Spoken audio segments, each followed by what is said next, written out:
السلام عليكم ورحمة الله وبركاته. أعوذ بالله من الشيطان الرجيم. بسم الله الرحمن الرحيم. ولقد آتينا موسى الكتاب وقفينا من بعده بالرسل وآتينا عيسى ابن مريم البينات وأيدناه بروح القدس أفكلما جاءكم رسول بما لا تهوى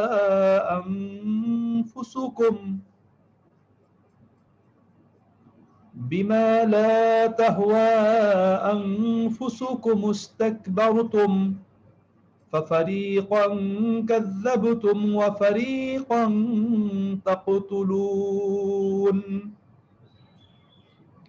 وقالوا قلوبنا غلف بل لعنهم الله بكفرهم فقليلا ما يؤمنون ولما جاءهم كتاب من عند الله مصدق لما معهم وكانوا من قبل يستفتحون على الذين كفروا فلما جاءهم ما عرفوا كفروا به فلعنة الله على الكافرين بئس ما اشتروا به أنفسهم أن يكفروا بما أنزل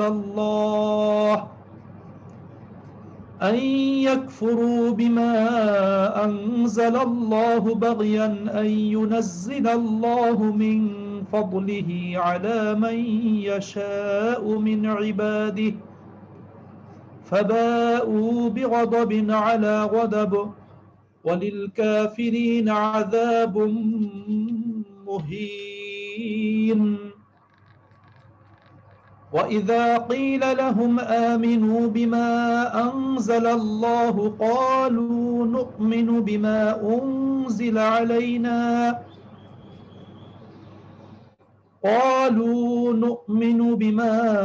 أنزل علينا ويكفرون بما وراءه وهو الحق مصدقا لما معهم قل فلم تقتلون أنبياء الله من قبل إن كنتم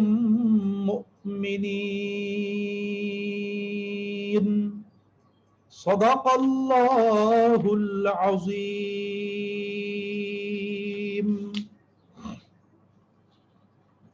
نحمده ونصلي على رسوله الكريم আম্মা বাদ। পরম করুণাময় আল্লাহ তাআলা বলেন, ওয়ালাকাদ আতাইনা মূসাল কিতাব, আমি অবশ্যই মূসাকে কিতাব দিয়েছি। ওয়াকাফাইনা মিন বাদিহি বির রুসুল, এবং তারপরে আমি পর্যায়ক্রমে রাসূলগণকে পাঠিয়েছি। ওয়াআতাইনা ঈসা ইবনে মারইয়াম আল বাইয়িনাত, এবং আমি মারইয়াম পুত্র ঈসাকে সুস্পষ্ট প্রমাণ দিয়েছি। ওয়াআইয়াদনাহু বিরূহিল কুদুস, এবং রূহুল কুদুস দ্বারা তাকে শক্তিশালী করেছি। আফাকুল্লামা জাআকুম রাসূলুম বিমা লা তাহওয়া আনফুসুকুম ইস্তাকবারতুম,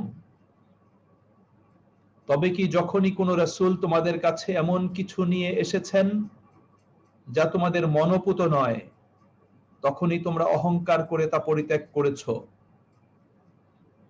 ফাফারিকান কাযাবতুম, অতঃপর নবীদের এক দলের উপর তোমরা মিথ্যা আরোপ করেছো। ওয়াফারিকান তাকতুলুন, এবং নবীদের এক দলকে তোমরা হত্যা করেছো। ওয়াকালু কুলুবুনা গুলফ, তারা বলেছিল আমাদের অন্তরসমূহ আচ্ছাদিত। বাল লাআনাহুমুল্লাহু বিকুফরিহিম, বরং তাদের কুফরির কারণে আল্লাহ তাআলা তাদেরকে লানত করেছেন।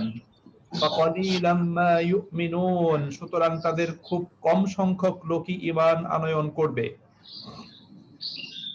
ফালাম্মা জাআহুম কিতাবুম মিন ইনদিল্লাহি মুসাদ্দিকুন লিমা মাআহুম, আর যখন তাদের কাছে যা আছে তার সত্যায়নকারী হিসাবে আল্লাহ তাআলার নিকট থেকে কোনো কিতাব আসলো, ওয়াকানু মিন ক্বাবলু ইস্তাফতিহুনা আলাল্লাযীনা কাফারু, অথচ পূর্বে তারা এর সাহায্যে কাফেরদের বিরুদ্ধে বিজয় প্রার্থনা করত। ফালাম্মা জাআহুম, অতঃপর যখন তা তাদের কাছে আসলো, মা আরাফু, যা তারা পূর্ব থেকেই জানতো, কাফারু বিহি, তারা সেটার সাথে কুফরি করলো। ফালানাতুল্লাহি আলাল কাফিরিন, কাজে কাফিরদের উপর আল্লাহ তাআলার পক্ষ থেকে লানত। বি'সা মাশতারাউ বিহি আনফুসাহুম আন ইয়াকফুরু বিমা আনজালাল্লাহু বাগিয়ান আন ইউনাজ্জিলাল্লাহু মিন ফাদলিহি আলা মান ইয়াশাউ মিন ইবাদিহি, যার বিনিময়ে তারা তাদের নিজেদেরকে বিক্রি করেছে তা কতই না নিকৃষ্ট। তা হচ্ছে আল্লাহ তাআলা যা নাজিল করেছেন তারা তার সাথে কুফরি করেছে, হঠকারিতা বশত, শুধু এই জন্য যে আল্লাহ তাআলা তার বান্দাদের মধ্য থেকে যার প্রতি ইচ্ছা সে অনুগ্রহ নাজিল করেন। ফাবাউ বিগাদাবিন আলা গাদাব, কাজেই তারা ক্রোধের উপর ক্রোধ অর্জন করেছে। ওয়ালিল কাফিরিন আযাবুম মুহিন, আর কাফিরদের জন্য রয়েছে লাঞ্ছনাময় শাস্তি। ওয়াইজা কিলা লাহুম আমিনু বিমা আনজালাল্লাহ, আর যখন তাদেরকে বলা হয় আল্লাহ যা নাজিল করেছেন তার উপর ঈমান আনয়ন করো, ক্বালু, তখন তারা বলে, নুমিনু বিমা উনজিলা আলাইনা, আমাদের প্রতি যা নাজিল হয়েছে আমরা কেবল তাতেই ঈমান আনয়ন করি। ওয়ায়াকফুরুনা বিমা ওয়ারাআহ, এবং এর বাইরে যা কিছু আছে সবকিছুই তারা অস্বীকার করে। ওয়াহুয়াল হাক্কু মুসাদ্দিকাল লিমা মাআহুম, অথচ তাদের কাছে যা আছে এটা সত্য এবং তার সত্যায়নকারী। হে রাসূল, আপনি বলুন, কুল ফালিমা তাকতুলুনা আম্বিয়া আল্লাহি মিন ক্বাবলু ইন কুনতুম মুমিনিন, যদি তোমরা সত্যিকারী মুমিন হয়ে থাকো তবে তোমরা কেন পূর্বে আল্লাহ তাআলার নবীদেরকে তোমরা হত্যা করেছিলে।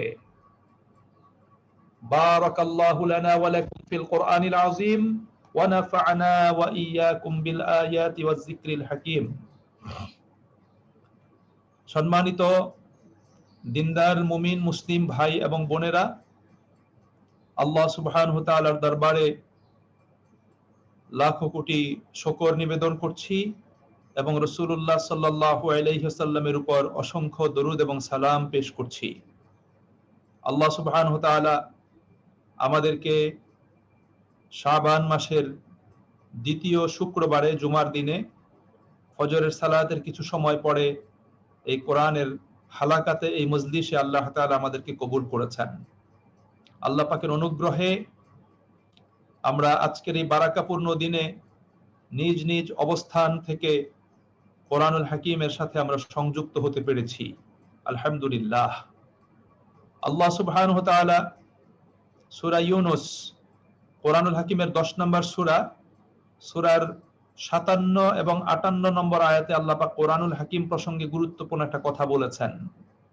আল্লাহ তাআলা বিশ্ব মানবতাকে লক্ষ্য করে তিনি বলছেন, ইয়া আইয়ুহান নাস, হে মানব মণ্ডলী, ক্বাদ জাআতকুম মাউইযাতুম মির রাব্বিকুম, তোমাদের রবের পক্ষ থেকে তোমাদের কাছে সমাগত হয়েছে এক মাউইযাহ, নসিহত, এক উপদেশ।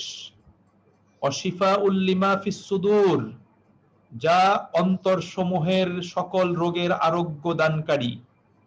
ওয়াহুদাও ওয়া রাহমাতুল লিল মুমিনিন, এবং এটা মুমিনদের জন্য হিদায়াত এবং রহমত। কুল বিফাদলিল্লাহি ওয়া বিরহমাতিহি, হে রাসূল তুমি বলে দাও আল্লাহ তাআলার দান এই কোরআনুল হাকিম এবং আল্লাহ পাকের অনুগ্রহ, এটা আল্লাহ পাকের অনুগ্রহ এবং রহমতে তোমরা পেয়েছো। ফাবিযালিকা ফালইফরাহু, সুতরাং এই কোরআন নিয়ে প্রত্যেকের আনন্দিত হওয়া উচিত। হুয়া খায়রুম মিম্মা ইয়াজমাউন, এটা পার্থিব সম্পদ হতে বহুগুণে উত্তম যা তারা সঞ্চয় করছে। প্রিয় ভাই এবং বোনেরা, এই সূরা ইউনূসের ৫৭ এবং ৫৮ নম্বর আয়াতে আল্লাহ সুবহানাহু ওয়া তাআলা কোরআনুল হাকীম প্রসঙ্গে আমাদের সম্মুখে সংক্ষেপে অথচ খুবই তাৎপর্যপূর্ণ কথা আল্লাহ তাআলা আমাদের সম্মুখে উপস্থাপন করেছেন। কোরআনটা আল্লাহ পাকের পক্ষ থেকে আমাদের জন্য মাউইজাহ, নসিহত। কোরআন আল্লাহ পাকের অনুগ্রহে, তার রহমতে আমরা লাভ করেছি। এই কোরআনটা আমাদের অন্তরের সকল রোগের আরোগ্য দানকারী। এই কোরআন আমাদের জন্য হেদায়াত, এই কোরআন আমাদের জন্য আল্লাহ পাকের পক্ষ থেকে রহমত। এই কোরআন লাভ করার কারণে আল্লাহ রাব্বুল আলামিন আমাদেরকে সন্তুষ্ট এবং আনন্দিত হওয়ার জন্য বলেছেন। এটা আল্লাহ পাকের নির্দেশ। এখন একজন মুমিনের ঈমানের পরীক্ষা এখানেই যে আমি কোরআন পেয়ে সন্তুষ্ট কিনা, আমি কোরআনের বক্তব্যে সন্তুষ্ট কিনা, আমি কোরআনকে নিজের হেদায়াতের প্রধান সোর্স হিসাবে গ্রহণ করে আমি সন্তুষ্ট কিনা, এবং সেই সন্তুষ্টির প্রকাশ, আনন্দিত হওয়ার প্রকাশ আমার কথাবার্তা, আচার আচরণ, আমার আকীদা বিশ্বাস, আমাদের আমলে আখলাকে সেটার প্রমাণ উপস্থাপিত হচ্ছে কিনা। আমি যে সত্যি কোরআন পেয়ে আনন্দিত, সেটা অবশ্যই আমার লাইফ স্টাইল, আমার চালচলন সেটার প্রমাণ উপস্থাপন করবে। এই বিষয়টি আল্লাহ রাব্বুল আলামিন তিনি আমাদের সম্মুখে উপস্থাপন করেছেন। এই জন্য এটা অত্যন্ত গুরুত্বপূর্ণ একটা বিষয়। এবং আল্লাহ তাআলা বলেছেন যে আমাদের পার্থিব জীবনের সহায় সম্পদ, উপকরণ যা কিছু আমাদের কাছে আছে, এই সব কিছু থেকে কোরআন উত্তম। এবং মানুষ যা কিছু সঞ্চয় করে, সকল সঞ্চয়ের মধ্য থেকে কোরআন হলো মানুষের সবচেয়ে শ্রেষ্ঠ এবং মূল্যবান সঞ্চয়। এই প্রসঙ্গে আল্লাহ রাব্বুল আলামিন তিনি আমাদের সম্মুখে এই দৃষ্টিভঙ্গিটা উপস্থাপন করেছেন, যাতে এর আলোকে আমরা আমাদের ঈমানি জীবনকে আমরা গঠন করতে পারি এবং সেই আলোকে যাতে আমরা চলতে পারি। সম্মানিত ভাই এবং বোনেরা, ফজরের সালাতের পরে মসজিদে কোরআনকে কেন্দ্র করে আমি অল্প কটা কথা উপস্থাপন করেছিলাম। আসলে কোরআন তো আমাদেরকে হেদায়াত দিবে, কিন্তু আমি একটা ক্লাসে বলেছিলাম, আপনাদের মনে আছে, কোরআন আপনাকে আমাকে ততটুকু হেদায়াত দিবে যতটুকু হেদায়াত আমরা কোরআন থেকে গ্রহণ করতে চাচ্ছি, এবং কোরআন আমাকে সেইভাবেই হেদায়াত প্রদান করবে যেইভাবে আমি কোরআন থেকে হেদায়াত গ্রহণ করতে চাচ্ছি। এই জন্য কোরআন থেকে হেদায়াত গ্রহণ করতে হলে যেই জিনিসটা আমাদের সবচেয়ে প্রয়োজন, প্রথমে কোরআনকে হেদায়াতের সোর্স হিসাবে গ্রহণ করা, কোরআন নিয়ে সন্তুষ্ট থাকা, সন্তুষ্ট হওয়া, এবং কোরআনটাকে, কোরআনের ভিতর আল্লাহ রাব্বুল আলামিন যে হেদায়াতের উপকরণগুলো রেখেছেন সেই উপকরণগুলো আমাদেরকে গ্রহণ করা, এবং তাৎক্ষণিক কোরআনের আহ্বানে সাড়াদান করা।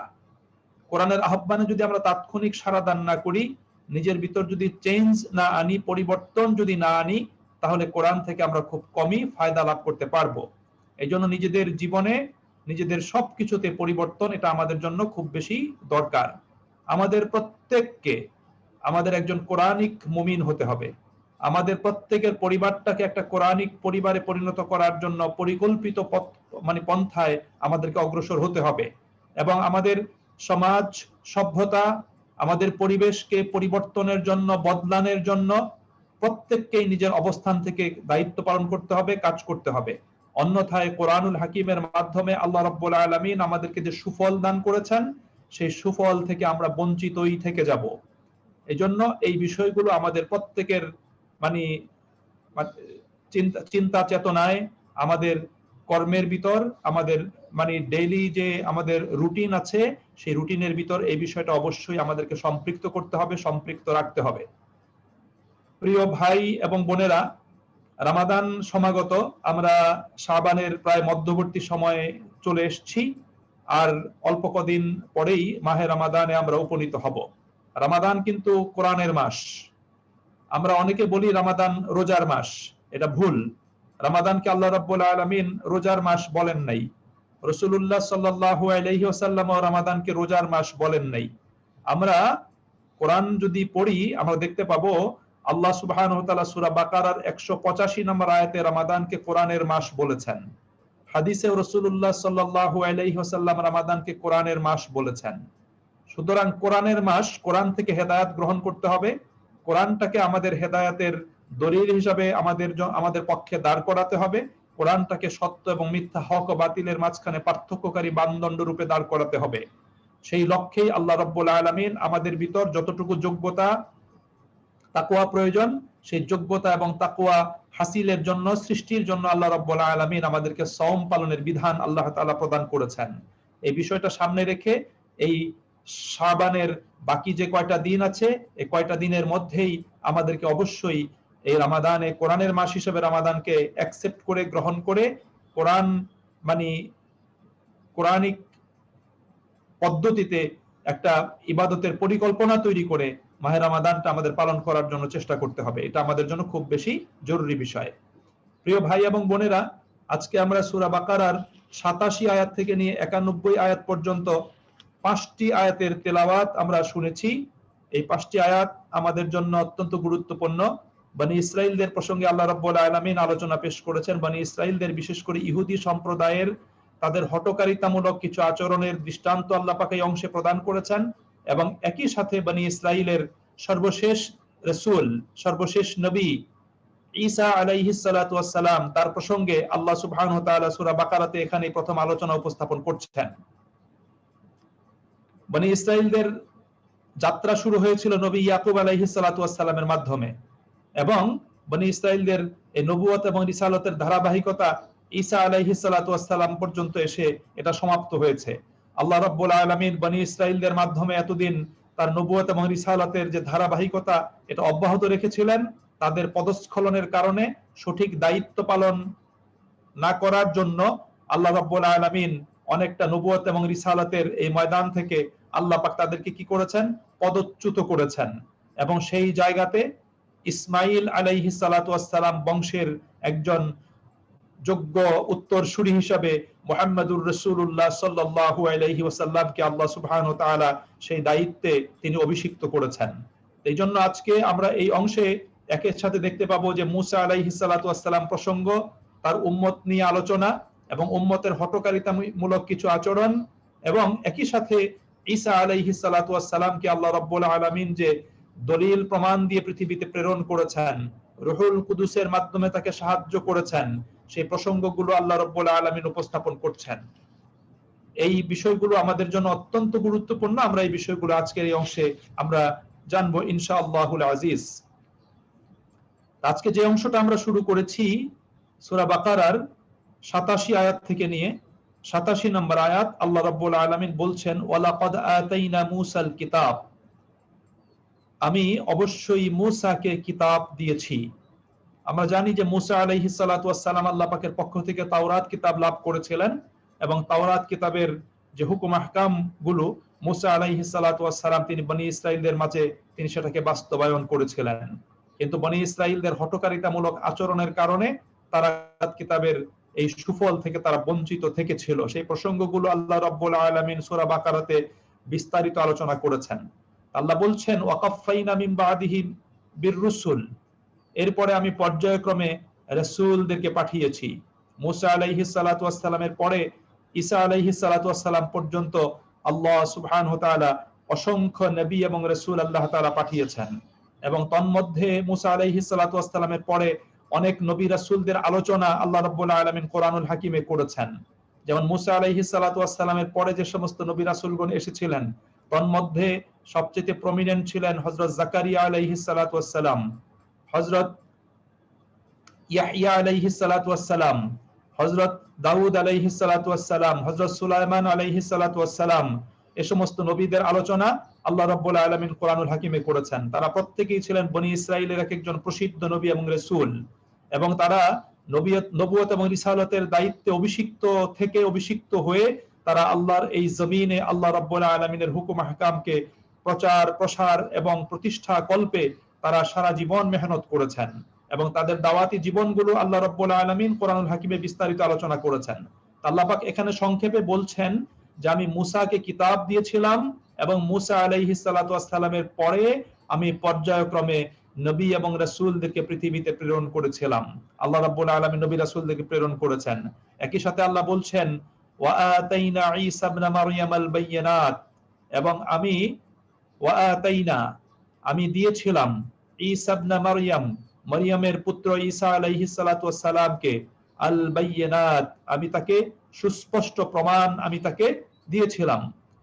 এখানে আমরা একটা জিনিস দেখতে পাই যে আল্লাহ সুবহানাহু ওয়া তাআলা কোরআনুল হাকিমে যে সমস্ত নবীদের আলোচনা করেছেন বা আল্লাহ পাকের প্রিয় বান্দাদের আলোচনা করেছেন, রাসূল করিম সাল্লাল্লাহু আলাইহি ওয়াসাল্লাম অনেক মানুষের সাহাবীদের আলোচনা করেছেন, পূর্বের আলোচনা করেছেন, সকলের আলোচনাতে পুত্রের সাথে পিতার নাম সংযুক্ত করা হয়।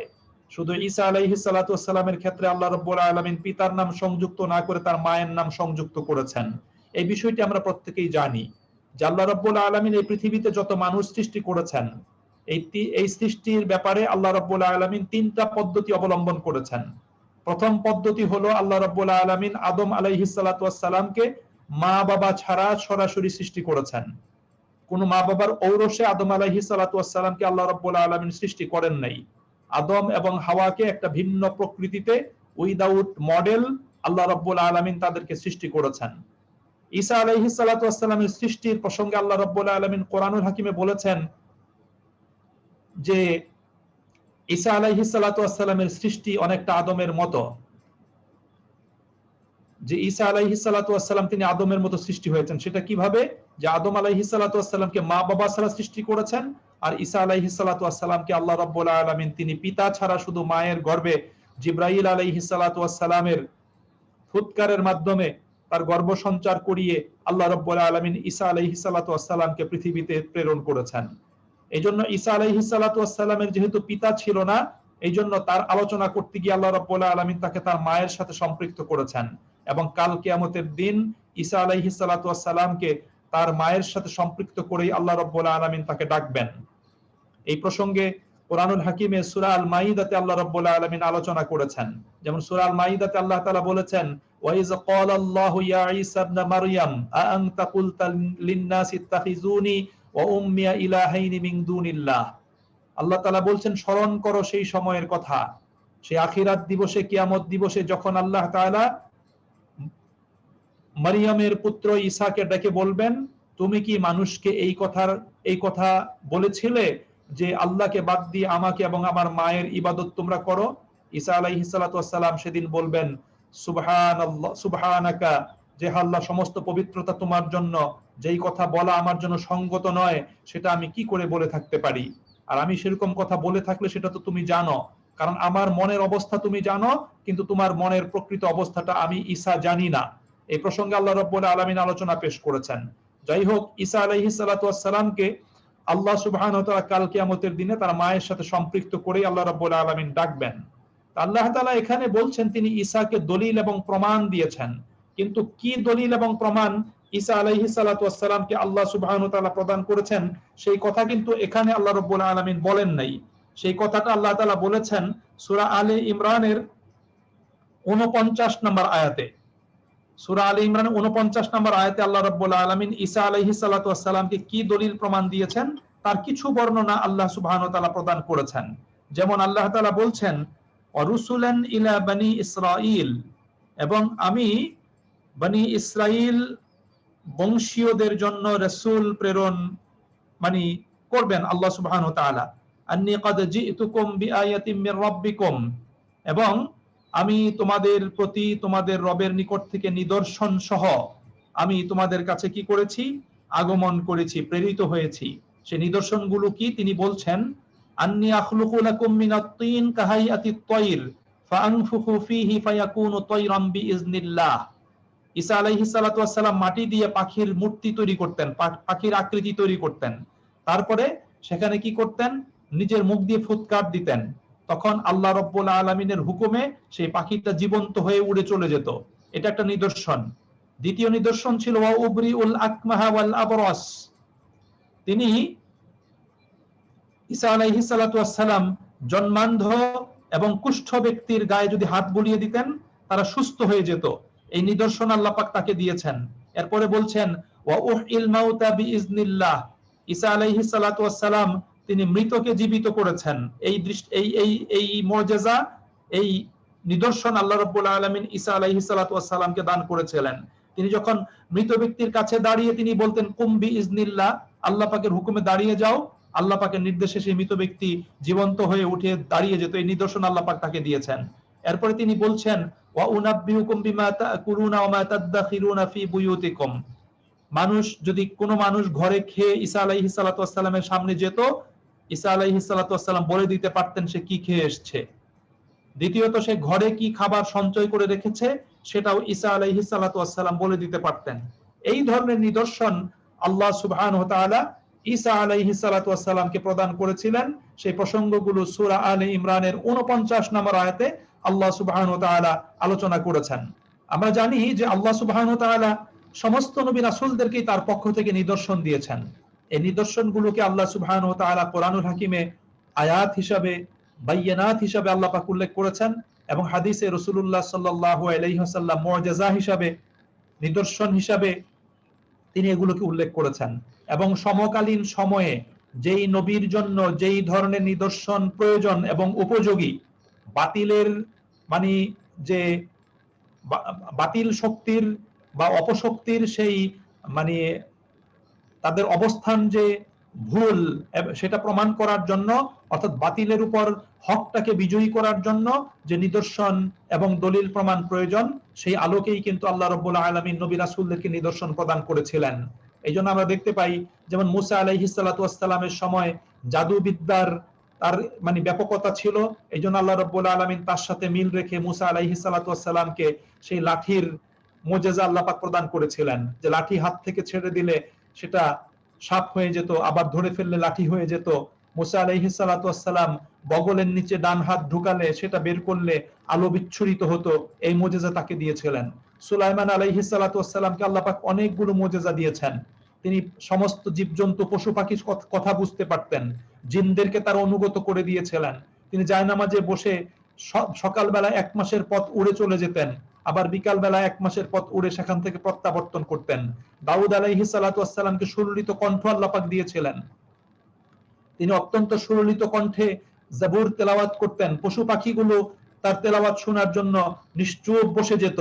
এই প্রসঙ্গগুলো আল্লাহ পাক কোরআনুল হাকিমে আলোচনা করেছেন। ইব্রাহিম আলাইহিস সালাতু ওয়াস সালামকে আল্লাহ রাব্বুল আলামিন মুজিজা দিয়েছিলেন। সর্বোপরি ঈসা আলাইহিস সালাতু ওয়াস সালামের মুজিজা যেটা আমরা আলোচনায় শুনলাম এখন, এবং মুহাম্মদুর রাসূলুল্লাহ সাল্লাল্লাহু আলাইহি ওয়াসাল্লামকে আল্লাহ রাব্বুল আলামিন অসংখ্য মুজিজা দিয়েছেন। তন্মধ্যে তার সর্বশ্রেষ্ঠ মুজিজা হলো কোরআনুল হাকিম। আল্লাহ রাসূল সাল্লাল্লাহু আলাইহি ওয়াসাল্লাম দুনিয়া থেকে চলে গেছেন, কিন্তু আল্লাহ পাক প্রদত্ত সেই মুজিজা নবী করিম সাল্লাল্লাহু আলাইহি সাল্লাতু ওয়াসাল্লাম দুনিয়াতে রেখে গিয়েছেন। অন্যান্য নবীরা দুনিয়া থেকে চলে গেছেন, তাদের মুজিজা, আয়াত এবং নিদর্শন দুনিয়া থেকে তারা যাওয়ার সাথে সাথে সেটা চলে গেছে, কিন্তু মুহাম্মদুর রাসূলুল্লাহ সাল্লাল্লাহু আলাইহি ওয়াসাল্লাম দুনিয়া থেকে চলে গেছেন, কিন্তু আল্লাহ প্রদত্ত সেই মুজিজা, সেই বাইয়ানাত, সেই দলিল এবং প্রমাণ আল্লাহ রাব্বুল আলামিন কিয়ামত কালীন সময়ের জন্য পৃথিবীর মানুষের কাছে সেটা রেখে দিয়েছেন। এবং আল্লাহ পাক ব্যর্থহীন ভাবে তিনি ঘোষণা দান করেছেন যে কিয়ামত পর্যন্ত মুহাম্মদুর রাসূলুল্লাহ সাল্লাল্লাহু আলাইহি ওয়াসাল্লামকে প্রদত্ত এবং তার রেখে যাওয়া এই কোরআনিক মুজিজাকে আল্লাহ রাব্বুল আলামিন সংরক্ষণ করবেন, তার সুরক্ষার ব্যবস্থা আল্লাহ রাব্বুল আলামিন নিজে গ্রহণ করেছেন। এই প্রসঙ্গে আল্লাহ রাব্বুল আলামিন আমাদেরকে কোরআনুল হাকিমে আলোচনা শুনিয়েছেন, এবং রাসূলুল্লাহ সাল্লাল্লাহু আলাইহি ওয়াসাল্লাম এই প্রসঙ্গে হাদিসে অনেক বক্তব্য তিনি প্রদান করেছেন। সম্মানিত ভাই এবং বোনেরা, ঈসা আলাইহিস সালাতু ওয়াস সালামকে আল্লাহ পাক নিদর্শন দান করেছেন। এরপরে আল্লাহ বলছেন ওয়া আইয়াদনাহু বিরূহিল কুদুস, এবং আমি রূহুল কুদুসের মাধ্যমে ঈসা আলাইহিস সালাতু ওয়াস সালামকে আমি শক্তিশালী করেছি, তাকে আমি সাহায্য করেছি। আমরা জানি যে রূহুল কুদুস এটা কোরআনিক একটা পরিভাষা।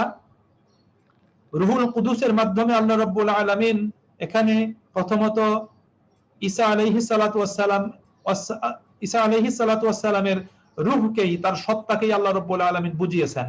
এখানে রূহ মানে আত্মা, আর কুদুস মানে হলো আল্লাহ রাব্বুল আলামিনের একটি সিফাতি নাম। রূহুল কুদুস হলো পবিত্র মহান সত্তার পক্ষ থেকে আত্মা।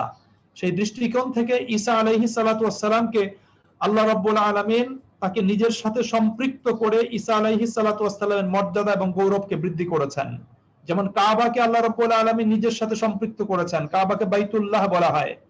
আল্লাহ পাকের থাকার জন্য কোনো ঘরের প্রয়োজন নাই, কিন্তু কাবার মর্যাদা, গৌরব এবং শ্রেষ্ঠত্ব বৃদ্ধির জন্য আল্লাহ তাআলা কাবাকে নিজের সাথে সম্পৃক্ত করেছেন। একই সাথে ঈসা আলাইহিস সালাতু ওয়াস সালামের সম্মান এবং মর্যাদা বৃদ্ধি করার লক্ষ্যে আল্লাহ রাব্বুল আলামিন ঈসা আলাইহিস সালাতু ওয়াস সালামকে নিজের সাথে সম্পৃক্ত করেছেন। দ্বিতীয়ত, জিবরাইল আলাইহিস সালাতু ওয়াস সালামকে আল্লাহ রাব্বুল আলামিন রুহুল কুদুস হিসেবে কোরআনুল হাকিমে উল্লেখ করেছেন। যেমন আল্লাহ রাব্বুল আলামিন কোরআনুল হাকিমের আরো 3টি জায়গাতে আল্লাহ পাক বলেছেন, যেমন সূরা মারিয়ামের 17 নম্বর আয়াতে আল্লাহ বলেছেন, ফাআরসালনা ইলাইহা রূহানা ফাতামাসসালা লাহা বাশারান সাবিয়্যা। আমরা জানি যে মারিয়াম আলাইহিস সালামের কাছে যখন জিবরাইল আলাইহিস সালাতু ওয়াস সালাম আসলেন, তিনি পূর্ণ মানব আকৃতি ধারণ করে মারিয়াম আলাইহিস সালামের নিকট তিনি আসলেন এবং মারিয়াম তাকে দেখে তিনি ভয় পেলেন এবং তার নিকট থেকে আল্লাহ পাকের আশ্রয় প্রার্থনা করলেন এবং তাকে বললেন যে তুমি এখান থেকে চলে যাও, তোমার কোনো অসৎ উদ্দেশ্য আছে কিনা। তখন জিবরাইল আলাইহিস সালাতু ওয়াস সালাম তার পরিচয় প্রদান করলেন এবং তিনি বললেন আল্লাহ রাব্বুল আলামিন এই উদ্দেশ্যে আমাকে পাঠিয়েছেন। সেই বর্ণনা আল্লাহ তাআলা সূরা মারিয়ামে আলোচনা করেছেন, সেখানে রূহুল কুদুস দ্বারা আল্লাহ পাক জিবরাইলকে বুঝিয়েছেন। এরপরে আল্লাহ তাআলা সূরা শুআরা কোরআনুল হাকিমের 26 নম্বর সূরার 193 নম্বর আয়াতে আল্লাহ তাআলা কোরআনুল হাকিম নাজিলের ব্যাপারে বলেছেন, নাযালা বিহির রূহুল আমিন। আল্লাহ রাব্বুল আলামিন কোরআনুল হাকিমকে রূহুল আমিন জিবরাইল আলাইহিস সালাতু ওয়াস সালামের মাধ্যমে নাজিল করেছেন। অর্থাৎ জিবরাইল আলাইহিস সালাতু ওয়াস সালাম তিনি ছিলেন কোরআনের বাহক। তিনি রাসূলুল্লাহ সাল্লাল্লাহু আলাইহি ওয়াসাল্লামের কাছে কোরআন উপস্থাপন করেছেন, কোরআন নিয়ে এসেছেন। এই জন্য তার প্রসঙ্গটি বুঝাতে গিয়ে আল্লাহ পাক এখানে রুহুল কুদুসের কথা বলেছেন, রুহুল আমিনের কথা বলেছেন। এরপর সূরা মাইদার 5 নম্বর সূরার 110 নম্বর আয়াত আল্লাহ তাআলা বলেছেন, ইজ আইয়াতুকা বিরুহিল কুদুস। স্মরণ করো সেই সময়ের কথা যখন আমি তোমাকে রুহুল কুদুসের মাধ্যমে সাহায্য করেছি, তোমাকে শক্তিশালী করেছি। সেই প্রসঙ্গটি আল্লাহ পাক আলোচনা করেছেন। তাহলে আমরা দুইটা মত পেলাম। একটা মত হলো রুহুল কুদুস দ্বারা ঈসা আলাইহিস সালাতু ওয়াস সালামকে বোঝানো হয়েছে এবং আল্লাহ পাক নিজের সাথে সম্পৃক্ত করে তার মর্যাদা বৃদ্ধি করেছেন।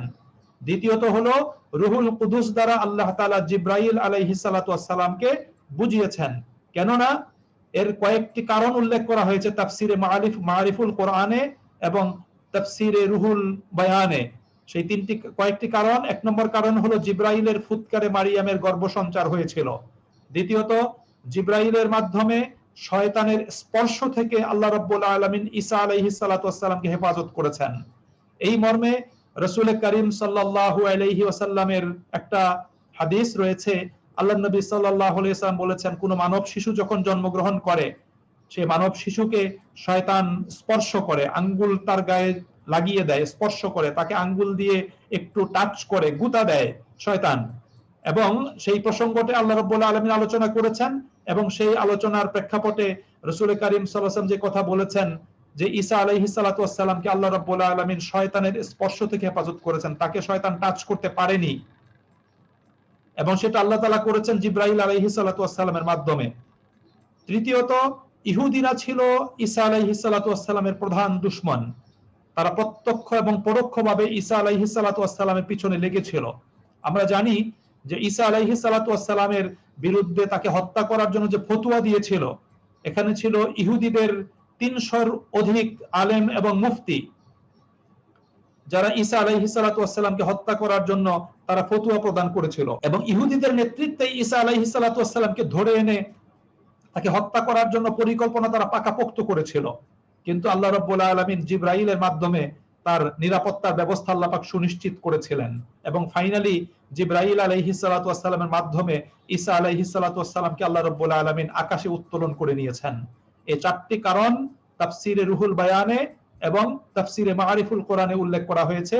এজন্যই জিবরাইল আলাইহিস সালাতু ওয়াস সালামের মাধ্যমে আল্লাহ রাব্বুল আলামিন যে ঈসা আলাইহিস সালাতু ওয়াস সালামকে সাহায্য করেছেন, সেই প্রসঙ্গ এখানে তাফসিরের আলোকে সেই বিষয়টা আমরা বুঝতে সক্ষম হলাম।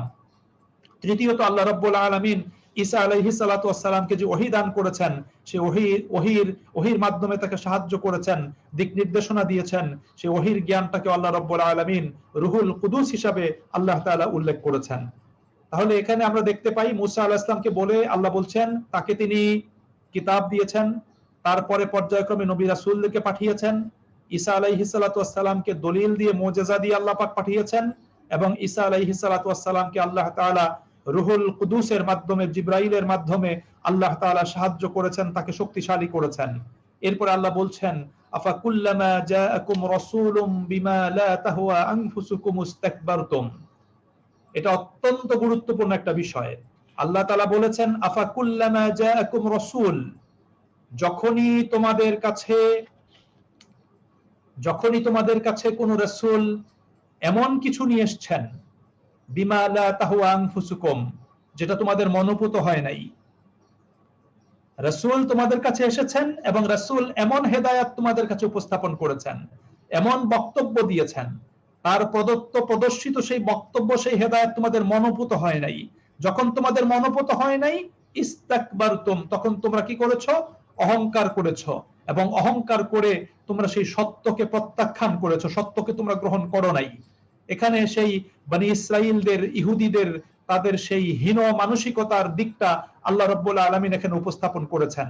কারণ ইহুদিরা সব সময় চাচ্ছিল যে তাদের পছন্দ মতো আল্লাহ পাকের পক্ষ থেকে বিধান আসবে, তাদের মন মর্জি যেটা চায় সেই মন মর্জির অনুকূলেই আল্লাহ রাব্বুল আলামিন হুকুম আহকাম দান করবেন। কিন্তু আল্লাহ তাআলা কোরআনুল হাকিমে আল্লাহ তাআলা বলেছেন, এবং সামনের আয়াতেও আল্লাহ তাআলা বলবেন যে আল্লাহ পাক হেদায়েত কাকে দিবেন, কিভাবে দিবেন, কোন বিধি বিধান আল্লাহ পাক নাজিল করবেন, কোনটা আল্লাহ রাব্বুল আলামিন রহিত করবেন, এটা কোন মানুষের পছন্দ অপছন্দের উপর নির্ভর করে না। সেটা নির্ভর করে মহান আল্লাহ সুবহানাহু ওয়া তাআলার নিজস্ব পরিকল্পনা এবং সিদ্ধান্তের উপর, এবং তার ভিত্তিতে আল্লাহ রাব্বুল আলামিন আয়াতগুলো নাজিল করেছেন। এজন্য আল্লাহ বলছেন, যখন নবী রাসূলদের মানে প্রদর্শিত সেই আদর্শ, সেই শিক্ষা তোমাদের মনোপুত হয়নি, তোমরা অহংকার বশে সেটাকে প্রত্যাখ্যান করেছো, এবং তোমরা কি করেছো? পর্যায়ক্রমে তোমাদের কাছে যে নবী রাসূলগণ এসেছিলেন, সেই নবী রাসূলদের ফারিকান কাযাবতুম, সেই নবী রাসূলদের অনেককে তোমরা কি করেছো? মিথ্যা প্রতিপন্ন করেছো, তাদেরকে তোমরা সত্য নবী রূপে, সত্য রাসূল রূপে তোমরা গ্রহণ করো নাই। অফারিকান তাকতুলুন, এবং অনেক নবী রাসূলদেরকে তোমরা হত্যা করেছো। নবী রাসূলদের রক্তে রঞ্জিত বনি ইসরাইলদের হাত, তারা ইয়াহইয়া আলাইহিস সালাতু ওয়াস সালামকে হত্যা করেছে, তারা জাকারিয়া আলাইহিস সালাতু ওয়াস সালামকে হত্যা করেছে, তারা বনি ইসরাইলদের বিভিন্ন সম্প্রদায়ে এবং গোত্রে আগত অসংখ্য নবী রাসূলদেরকে তারা হত্যা করেছে। তারা ঈসা আলাইহিস সালাতু ওয়াস সালামকে হত্যা করার জন্য পরিকল্পনা পাকাপোক্ত করেছিল, কিন্তু আল্লাহ রাব্বুল আলামিন ঈসা আলাইহিস সালাতু ওয়াস সালামকে হেফাজত করেছেন, তাকে তিনি আকাশে তিনি সেখানে উঠিয়ে নিয়েছেন, এবং ঈসা আলাইহিস সালাতু ওয়াস সালাম কিয়ামতের পূর্বে আবার মুহাম্মদ সাল্লাল্লাহু আলাইহি ওয়াসাল্লামের উম্মত হিসাবে তিনি আবার পৃথিবীতে আগমন করবেন, এবং তার হাতে ইহুদিদের, তার নেতৃত্বে ইহুদিদের মানে বিরুদ্ধে তিনি প্রতিরোধ গড়ে তুলবেন, এবং তাদেরকে তাদের সেই হীন আচরণের কর্মের প্রায়শ্চিত্ত তাদেরকে ভোগ করতে হবে। সেই প্রসঙ্গে হাদিসে রাসূল করিম সাল্লাল্লাহু আলাইহি সাল্লাতু ওয়াস সালাম বিস্তারিত বর্ণনা তিনি আমাদেরকে দান করেছেন। তাহলে এখানে এই আয়াতে তিনটা বনি ইসরাইলদের তিনটা হীন মানসিকতার প্রমাণ আল্লাহ পাক উপস্থাপন করেছেন। এক নম্বর হলো আল্লাহ পাক তাদের কাছে নবী রাসূলদের মাধ্যমে যে হেদায়েত উপস্থাপন করিয়েছেন, সেটা তাদের মনোপুত না হওয়ার কারণে সেটাকে তারা প্রত্যাখ্যান করেছে। দ্বিতীয়ত, তারা নবী রাসূলদের অনেককে মিথ্যা প্রতিপন্ন করেছে। তৃতীয়ত, তারা অসংখ্য নবী রাসূলদেরকে হত্যা করেছে। এই প্রসঙ্গটা আল্লাহ পাক উপস্থাপন করছেন, এবং তাদেরকে যখনই হেদায়েতের কথা বলা হতো, সুস্পষ্ট প্রমাণ তোমাদের কাছে উপস্থাপন করা হলো, সুস্পষ্ট দলিল তোমাদের কাছে উপস্থাপন করা হলো, তাহলে তোমরা সেটাকে গ্রহণ করছো না কেন? তখনও তারা হটকারিতামূলক আচরণ করে তারা বলতো, কুলু অকালু কুলুবুনা গুলফ, তারা বলতো আমাদের অন্তরটা আচ্ছাদিত, আমাদের অন্তর তালাবদ্ধ, সুতরাং তুমি যে কথা বলছো সেই কথা আমাদের অন্তরে প্রবেশ করছে না, আমাদের অন্তরে তার কোনো রেখাপাত ঘটাচ্ছে না, কোনো প্রতিক্রিয়া সৃষ্টি করছে না, এরকম কথা তারা বলতো। আল্লাহ রাব্বুল আলামিন এখানে বলছেন, বাল্লানাহুমুল্লাহু বিকুফরিহিম, আসলে তাদের অন্তর তালাবদ্ধ নয়, তাদের অন্তর আচ্ছাদিতও নয়, বরং তাদের কুফরির কারণে আল্লাহ সুবহানাহু ওয়া তাআলা তাদেরকে লানত করেছেন। ফাকালিলাম মা ইউমিনুন, সুতরাং আল্লাহ পাকের লানত প্রাপ্ত হওয়ার কারণে, লানতগ্রস্ত হওয়ার কারণে আল্লাহ বলছেন তাদের খুব কম সংখ্যক লোকই তারা বিশ্বাস স্থাপন করবে, ঈমান আনয়ন করবে। এখানে তাদের সেই প্রকৃত অবস্থাটা আল্লাহ রাব্বুল আলামিন এখানে উপস্থাপন করেছেন। এজন্য আল্লাহ সুবহানাহু ওয়া তাআলা তিনি আমাদেরকে কোরআন পাঠের জন্য, হৃদয়ঙ্গম করার জন্য আল্লাহ রাব্বুল আলামিন আমাদেরকে নির্দেশ প্রদান করেছেন। আল্লাহ বলেছেন এখানে জাফালা ইয়াতাদাব্বারুনাল কোরআন আম আলা কুলুবিন আকফালুহা, যে তারা কি কোরআনকে হৃদয়ঙ্গম করবে না, কোরআন নিয়ে চিন্তা গবেষণা করবে না, আম আলা কুলুবিন আকফালুহা, নাকি তাদের অন্তর তালাবদ্ধ, সে কথাটি আল্লাহ রাব্বুল আলামিন এখানে উপস্থাপন করেছেন।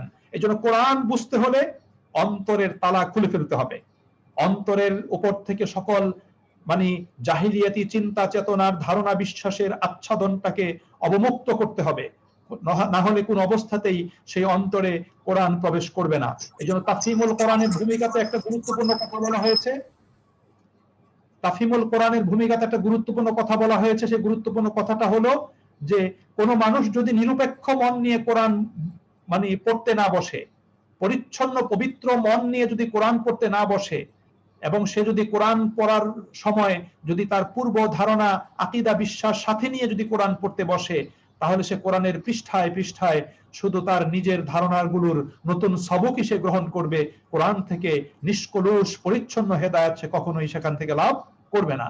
এই জন্য যেটা আমরা বলতে চাই সেটা হলো, ইহুদিরা কোরআন আল্লাহ পাকের পক্ষ থেকে মুসা আলাইহিস সালাতু ওয়াস সালামের প্রতি এবং পরবর্তীতে নবীদের মাধ্যমে আল্লাহ পাক যে হেদায়েত দান করেছেন, সেই হেদায়েত গ্রহণ করার জন্য তারা মানসিকভাবেই প্রস্তুত ছিল না, তারা সেটাকে গ্রহণই করে নাই, যার কারণে তারা প্রথম থেকে সেটাকে নেগেটিভলি তারা গ্রহণ করেছিল, যার কারণে আল্লাহ রাব্বুল আলামিন তাদেরকে লানত করেছেন।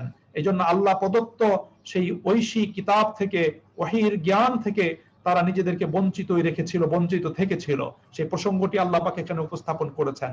আজকেও কিন্তু আমাদের সমাজ জীবনে এমন অনেক মানুষের অস্তিত্ব আমরা দেখতে পাই, যাদের সামনে কোরআনের সুস্পষ্ট বক্তব্য উপস্থাপন করার পরেও, রাসূলুল্লাহ সাল্লাল্লাহু আলাইহি ওয়াসাল্লামের সুস্পষ্ট সুন্নাহ এবং হাদিসের বক্তব্য উপস্থাপন করার পরেও তারা সঠিকভাবে আন্তরিকতার সাথে কোরআন এবং সুন্নাহর সেই সুস্পষ্ট বক্তব্যকে তারা গ্রহণ করতে চায় না। তারা তাদের পূর্ব ধারণা আকীদা বিশ্বাস নিয়ে তারা পড়ে থাকতে চায়, যার কারণে কোরআনিক হেদায়াত বা কোরআনের কোনো বক্তব্য তাদের হৃদয় মনের উপর কোনো রেখাপাত করে না। সেই প্রসঙ্গে আল্লাহ রাব্বুল আলামিন আমাদেরকে এই আয়াত থেকে সবক গ্রহণ করার জন্য আল্লাহ তাআলা পরোক্ষভাবে তিনি আমাদেরকে নির্দেশ দান করেছেন। এরপর আল্লাহ তাআলা বলছেন, ওয়ালাম্মা জাআহুম কিতাবুম মিন ইনদিল্লাহ, আর যখন তাদের কাছে আল্লাহ পাকের পক্ষ থেকে কোনো কিতাব আসে, মুসাদ্দিকুন লিমা মাহুম, এবং সেই কিতাবটা এমন তা হলো যে তাদের কাছে পূর্ব থেকে যা আছে এই কিতাবটা হলো তার সত্যায়নকারী। এখানে আল্লাহ রাব্বুল আলামিন কোরআনুল হাকিমের কথা বলেছেন, যে তাদের কাছে কোরআনুল হাকিম আসলো। কোরআনুল হাকিমটা কি? তাদের কাছে পূর্ব থেকে যা আছে কিতাব, সেই কিতাবের সত্যায়নকারী হলো কোরআন। ওয়া কানু মিন ক্বাবলু ইস্তাফতিহুনা আলাল্লাযীনা কাফারু, এবং অথচ তারা পূর্বে তাদের কাছে যা ছিল তা দিয়ে তারা কাফেরদের বিরুদ্ধে তারা সব সময় বিজয় লাভ করার জন্য তারা প্রার্থনা করত, তারা জয় লাভ করার জন্য বলতো, তারা চাইতো আল্লাহ পাকের কাছে। এখানে মূলত সেই মদিনার আশেপাশে বসবাসকারী ইহুদিদের কথা বলা হচ্ছে। ইহুদিরা জানতো যে শেষ নবী আসবেন, এটা তারা জানতো, শেষ নবীর কাছে আল্লাহ পাকের পক্ষ থেকে কিতাব আসবে। এবং ইহুদিরা অনেক সময় সেই মক্কার আরব কাফিরদের দ্বারা, অন্যান্য গোত্রের দ্বারা তারা অনেক সময় তারা কোণঠাসা হয়ে থাকতো। তখন তারা বলতো যে শেষ নবী যখন আসে তখন সবার আগে আমরা ঈমান আনবো, শেষ নবীর কিতাবকে আমরা অনুসরণ করব, আর যখন অনুসরণ করব, ঈমান আনবো, তখন সেই নবীর নেতৃত্বে আজকে তোমরা যে আমাদের সাথে মন্দ আচরণ করছো, আমাদেরকে কোণঠাসা করে রেখেছো, আমরা সেটার কিন্তু প্রায়শ্চিত্ত সেদিন করব, সেটার জবাব কিন্তু আমরা সেদিন দিব। এইভাবে তারা সেই সমস্ত কথাগুলো বলতো। এই জন্য আল্লাহ তাআলা বলছেন যে আল্লাহ পাকের পক্ষ থেকে যখন কিতাব আসলো, যে কিতাব তাদের কাছে যা আছে তার সত্যায়নকারী, এবং তারা পূর্ব থেকেই এর অজুহাতে তারা আল্লাহ পাকের কাছে বিজয় প্রার্থনা করত কাফেরদের বিরুদ্ধে। ফালাম্মা জাআহুম মা আরাফু, আর যখন তারা যা জানতো তা চিনতো সেটা যখন তাদের কাছে চলে আসলো, কাফারু বিহি, তখন তারা সেটাকে অস্বীকার করলো, সেটাকে তারা গ্রহণ করলো না। ফালানাতুল্লাহি আলাল কাফিরিন, সুতরাং কাফেরদের উপর আল্লাহ পাকের পক্ষ থেকে লানত। এখানে আল্লাহ পাক লানতের কথা বলেছেন। কিন্তু ইহুদিরা তারা শেষ নবী আসবে এটা তারা জানতো, তাওরাত কিতাবে শেষ নবীর বৈশিষ্ট্য ছিল, সেগুলো তারা জানতো, কিন্তু তাদের বিশ্বাস ছিল যে শেষ নবী মুহাম্মদ সাল্লাল্লাহু আলাইহি ওয়াসাল্লাম তিনি ইহুদি পরিবারের সদস্য হবেন, ইহুদি পরিবারে তিনি জন্মগ্রহণ করবেন এবং তিনি বনি ইসরায়েলের সদস্য হবেন। সুতরাং তার নেতৃত্বে আমরা কি করব, আবার এই দুনিয়াতে নিজেদের প্রভাব প্রতিপত্তি প্রতিষ্ঠিত করব, এরকম ধারণা বিশ্বাস তাদের ছিল। কিন্তু আল্লাহ রাব্বুল আলামিন ইহুদি পরিবারে মুহাম্মদ সাল্লাল্লাহু আলাইহি ওয়াসাল্লামকে না পাঠিয়ে তিনি আরব পরিবারে মুহাম্মদ সাল্লাল্লাহু আলাইহি ওয়াসাল্লামকে পাঠালেন। বনি ইসরাইল বংশে না পাঠিয়ে তিনি ইসমাইলি বংশে মুহাম্মদ সাল্লাল্লাহু আলাইহি ওয়াসাল্লামকে পাঠালেন, যার কারণে হঠকারিতা বশত তারা মুহাম্মদ সাল্লাল্লাহু আলাইহি ওয়াসাল্লামকে গ্রহণ করলো না, তার উপর ঈমান আনয়ন করলো না। আর এই সুযোগের অপেক্ষায় ছিল আউস এবং খাজরাজ গোত্র।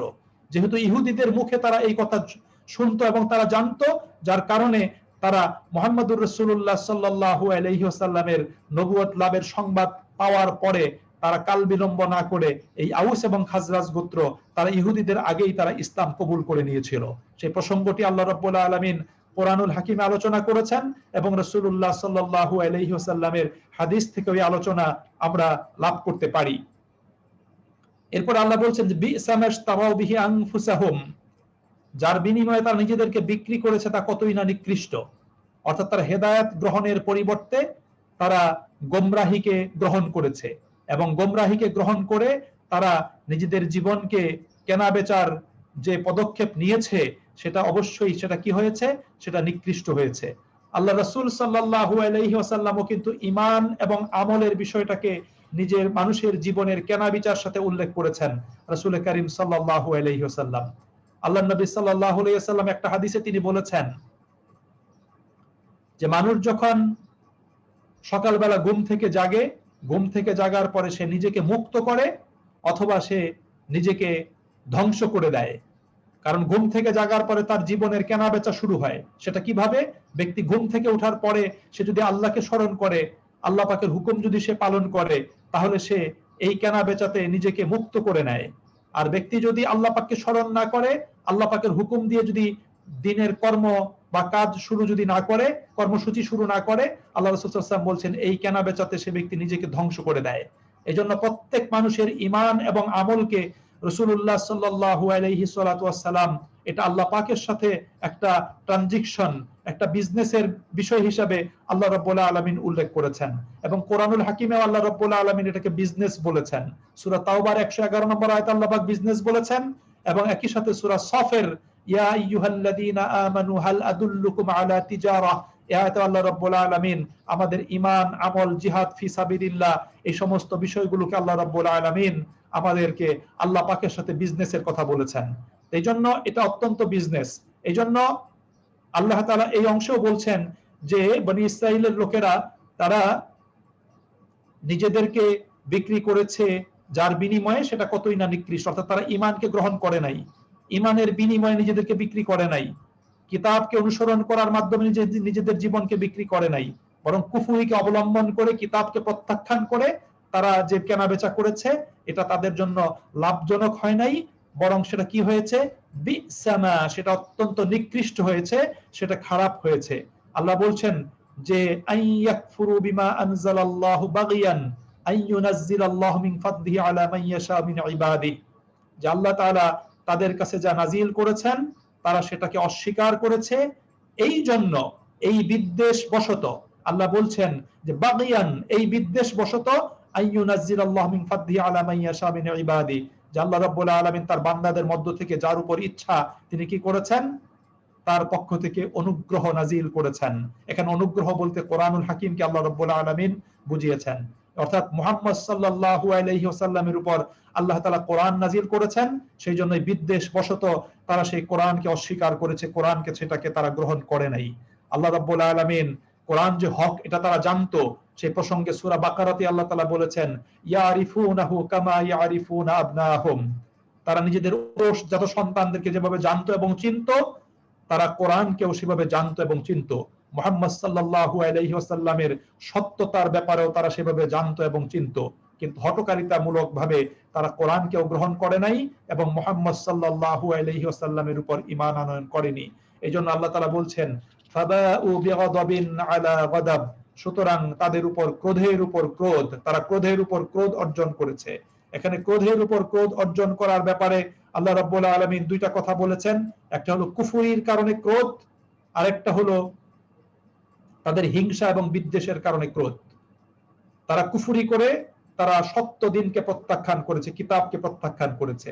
আরেকটা হলো তাদের মানে আপনার গোত্রগত সম্প্রদায়গত এই অহংকারের কারণে তারা মুহাম্মদ সাল্লাল্লাহু আলাইহি ওয়াসাল্লাম এবং তার মাধ্যমে আল্লাহ প্রদত্ত সেই কিতাবকে তারা প্রত্যাখ্যান করেছে। আরেকটা ছিল তাদের ক্রোধের উপর ক্রোধ হলো, একটা হলো ঈসা আলাইহিস সালাতু ওয়াস সালামকে অস্বীকার করার কারণে তাদের উপর ক্রোধ, আরেকটা হলো মুহাম্মদ সাল্লাল্লাহু আলাইহি সাল্লাতু ওয়াস সালামকে অস্বীকার করার কারণে তাদের উপর ক্রোধ। এই দুইটি ক্রোধের কথাই আল্লাহ রাব্বুল আলামিন এখানে উল্লেখ করেছেন। এরপর আল্লাহ বলছেন ওয়ালিল কাফিরিনা আযাবুম মুহিন, আল্লাহ তাআলা কাফিরদেরকে কি করবেন? লাঞ্ছনাদায়ক শাস্তি আল্লাহ রাব্বুল আলামিন প্রদান করবেন। আল্লাহ রাব্বুল আলামিন কোরআনুল হাকিমে কোন কোন জায়গাতে মুমিনদের জন্য শাস্তির কথা বলেছেন, কিন্তু মুমিনদের শাস্তিটা তাদেরকে অপমানিত এবং লাঞ্ছিত করার জন্য নয়। মুমিনদের শাস্তিটা হলো মুমিনদেরকে মাফ করে দেওয়ার জন্য এবং তাদেরকে সংশোধন করার জন্য। আর কাফির মুশরিকদের যে শাস্তিটা, সেই শাস্তিটা হলো আল্লাহ রাব্বুল আলামিন তাদেরকে অপমানিত এবং লাঞ্ছিত করার জন্য। কাল কিয়ামতের দিন আল্লাহ রাব্বুল আলামিন কাফের মুশরিকদেরকে লাঞ্ছিত করবেন এবং মুমিনদের ভিতর যারা ত্রুটি বিচ্যুতি যাদের থাকবে, গুনাহ থাকবে, আল্লাহ রাব্বুল আলামিন তাদেরকে শাস্তি প্রদান করবেন, সেটা তাদের গুনাহ থেকে তাদেরকে মুক্ত করার জন্য, মাফ করে দেওয়ার জন্য, তাদেরকে লাঞ্ছিত করার জন্য নয়।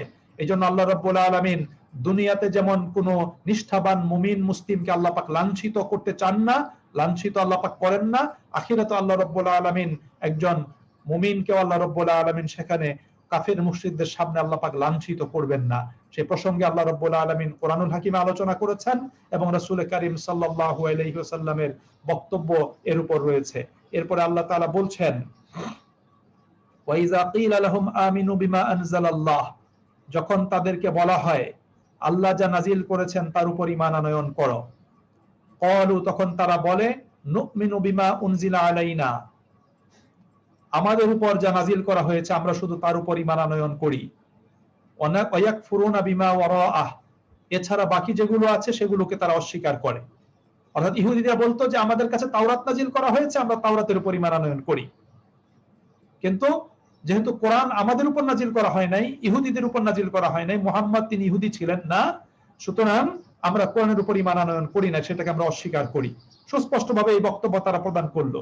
তখন আল্লাহ রাব্বুল আলামিন বললেন ওয়াহুয়াল হাক্কু মুসাদ্দিকাল লিমা মাহুম, অথচ এই কোরআনটা যে সত্য এবং তাদের পক্ষ থেকে, আল্লাহ পাকের পক্ষ থেকে এসেছে এবং তাদের কাছে যা আছে তার সত্যায়নকারী, তারপরেও তারা কোরআনটাকে কি করছে? প্রত্যাখ্যান করছে এবং অস্বীকার করছে। আল্লাহ তখন তাদেরকে বললেন কুল ফালিমা তাকতুলুনা আম্বিয়া আল্লাহি মিন ক্বাবলু ইন কুনতুম মুমিনিন, যদি তোমরা সত্যিকারী মুমিন হয়ে থাকো, বিশ্বাসী হয়ে থাকো, তাওরাত কিতাবকে যদি তোমরা গ্রহণই করে থাকো, তার উপর যদি ঈমানই এনে থাকো, তাহলে তোমরা পূর্বে অসংখ্য নবী রাসূলদেরকে তোমরা কেন হত্যা করলে? নবী রাসূলদেরকে কেন তোমরা হত্যা করলে? সেই বিষয়টি আল্লাহ রাব্বুল আলামিন তাদের সম্মুখে উপস্থাপন করেছেন। সম্মানিত ভাই এবং বোনেরা, ইহুদি সম্প্রদায়, বনি ইসরাইল সম্প্রদায় যেভাবে আল্লাহ পাকের হুকুমের ব্যাপারে নবী রাসূলদের সাথে হঠকারিতামূলক আচরণ করেছে, তাদের অপছন্দের বা মনোভূত নয় সেই বিষয়গুলো তারাকে প্রত্যাখ্যান করেছে এবং তারা তাদের মন মর্জি মতো পছন্দনীয় আল্লাহ পাকের হুকুম আহকাম কামনা করেছে এবং তারা পদে পদে নবী রাসূলদের সাথে মন্দ আচরণ করেছে। সেই দিকগুলো আল্লাহ রাব্বুল আলামিন এখানে উপস্থাপন করেছেন। তাদেরকে আল্লাহ যা নাজিল করেছেন তা গ্রহণ করার জন্য আহ্বান জানানো হয়েছিল, কিন্তু তারা সেটা আন্তরিকভাবে গ্রহণ করে নাই। আজকে বর্তমান দুনিয়াতে মুসলিমদের মাঝখানে এমন একটা শ্রেণীর উদ্ভব হয়েছে বা বর্তমান আছে এবং এরাই মেজরিটি। এদেরকে যখন কোরআনের দিকে ফিরে আসতে বলা হয়, এদেরকে যখন রাসূলুল্লাহ সাল্লাল্লাহু আলাইহি ওয়াসাল্লামের সুন্নাহর দিকে ফিরে আসতে বলা হয়, তখন তারা সুকৌশলে কোরআন এবং সুন্নাহর দিকে ফিরে না এসে তাদের পূর্ব থেকে অবস্থানরত সেই মত পথের উপর তারা সেখানে আঁকড়ে ধরে পড়ে থাকে। অথচ এটা কোন অবস্থাতেই একজন মুমিন ব্যক্তির এটা কাম্য নয়। এবং আমরা দেখতে পাই অনেককে কোরআনের রেফারেন্সে, কোরআনের দলিলের ভিত্তিতে সত্য পথে ডাকলে তখন তারা বলে আপনার কোরআন রেখে দেন, আমার মুর্শিদ আমাকে যা বলেছে আমি সেটা অনুযায়ী চলবো, আমার গুরু আমাকে যা বলেছে সেটা অনুযায়ী চলবো, আমার গুরু কি আমাকে ভুল বলেছি নাকি, আমরা কি সারা জীবন কি ভুলের উপর আছি নাকি, এই সমস্ত কথা বলে সুকৌশলে তারা হটকারিতামূলক ভাবে সত্য পথ থেকে এবং কোরআন এবং সুন্নাহর আদর্শ থেকে তারা নিজেদেরকে দূরে রাখে। এই শিক্ষাটা আল্লাহ রাব্বুল আলামিন আমাদেরকে প্রদান করার জন্য বনি ইসরাইলদের এই হটকারিতামূলক আচরণের এই দৃষ্টান্ত আল্লাহ সুবহানাহু ওয়া তাআলা তিনি আমাদের সম্মুখে উপস্থাপন করেছেন।